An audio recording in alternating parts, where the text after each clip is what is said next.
မာဂန္ဒီအဖေမာဂန္ဒီဥမာဂန္ဒီနဲ့ဒေါ်မာဂန္ဒီတို့ကဒီအသိဉာဏ်တွေရှိကြတယ်မြတ်စွာဘုရားတရားနာလိုက်ရလို့ရှိရင်တော့လမ်းဖြောင်းသွားပြီးတော့သူတို့ဟာဒီအနာဂံထိအောင်ဖြစ်သွားနိုင်တယ်လို့ဒါမျိုးမြတ်စွာဘုရားမြင်တဲ့အခါမှာဘုရားသတင်း300အရကနေပြီးတော့အဲ့ဒီကမ္မတဓမ္မကုရုတိုင်းကကမ္မတဓမ္မဘက်ကိုရုပ်ချင်းကြွသွားတယ်မြတ်စွာဘုရားဆိုတာ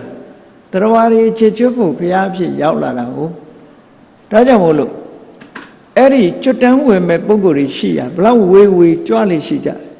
အမှန်တမ်းဝေးတဲ့နေရာကြတော့တကူတော်နဲ့ကြွသွားတာပေါ့ချက်ချင်းရောက်သွားတယ်အဲ့ဒီမှာ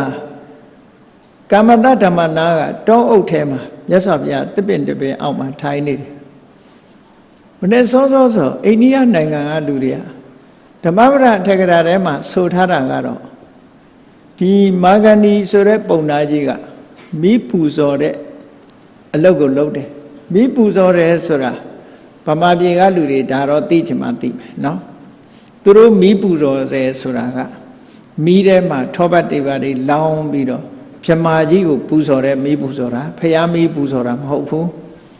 ဗြဟ္မာကိုမန္တန်ရွတ်ပြီးတော့ထောပတ်တွေထက်မန္တန်တွေရွတ်ပြီးတော့အဲ့ဒီမိကိုမငိမ့်အောင်သိမ့်ထားအဲ့ဒီနီးနဲ့မိပူဇော်တယ်သူမိပူဇော်တဲ့အရက်ကမြို့ပြင်ဘက်မှာရွာပြင်ဘက်မှာထားတယ်ပေါ့ဒီလိုဆိုတယ်တခုကတော့လေမာဂန္ဒီပုံနာကြီးဟာမနဲ့စောစောအိမ်ကနေထွက်ပြီးတော့မြို့ပြင်ကိုထွက်လာအဲ့တော့စဉ်းစားကြည့်ရမယ်ဆိုရင်ဒီကနေ့ခေတ်မှာလည်းအိန္ဒိယနိုင်ငံလူတွေကမနဲ့စောစောဆိုအပြင်ထွက်ကြတယ်အများကြီးပဲအပြင်ထွက်တာဘာလို့ကြတာတော့လို့မေးလို့ရှိရင်မျက်နှာလဲတစ်တယ်နောက်ဖေးနောက်ဖီလဲသွားကြတယ်အပြင်မှာနော်ဘုရားကရာရောက်ဖူးတဲ့လူတွေတော့သိပါမယ်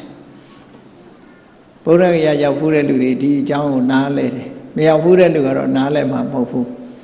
အိုးကွင်းမြင်ထဲမှာလူတွေကိုပြည့်ထိုင်းနေကြတာနော်ထိုင်းနေတဲ့